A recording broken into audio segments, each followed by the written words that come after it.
Hello' মোৰ বন্ধুসকল, আজি হৈছে বহাগৰ প্ৰথম দিন আৰু প্ৰথম দিন হোৱাৰ কাৰণে এওঁ মোক সেন্দুৰ লগাই দিছে। যিহেতু এইবাৰ আমাৰ প্ৰথম বিহু হয়, প্ৰথম বহাগ, আৰু ময়ো এওঁক মৰমতে বিহুৱান এখন দিলোঁ।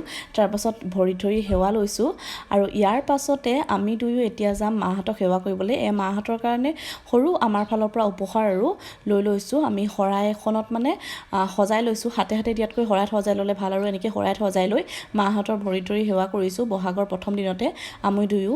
আৰু ইয়াৰ পাছত আমি খালোঁ জলপান, তিলপিঠা আৰু ঘিলা পিঠা।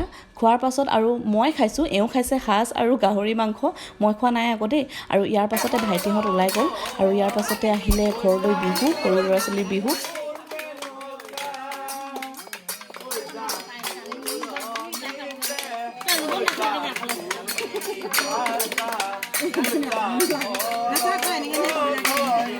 যিহেতু ঘৰৰ পদূলিত বিহু মাৰিছে, সেইটো কাৰণে শৰাই এখন আগবঢ়াই ভণ্টি আৰু মই এনেদৰে সেৱা লৈছোঁ। মোৰ অকণমান কষ্ট হৈছে বাৰু সেৱা ল'বলৈ, হ'লেও ল'লোঁ। আৰু ইয়াৰ পাছত মই কিবা মানে বিহুৰ এটা শব্দ শুনিলোঁ, মানে কিনো হৈছে বাহিৰলৈ চাওঁগৈ বুলি চাবলৈ গৈছোঁ। আৰু চাবলৈ যোৱাৰ পাছত মই দেখিলোঁ ওচৰৰ কেইগৰাকীমান আমাৰ মানে সম্বন্ধীয় মামী, খুৰী আৰু মোৰ শাহুমা সকলোৱে মিলি পেলাই এনেদৰে ৰাস্তাতে বিহু গাই আছে, বিহুৰ প্ৰথম দিনাখন। আৰু মই ভিডিঅ' এটা কৰি থলোঁ, আৰু চাওকচোন আপোনালোকে।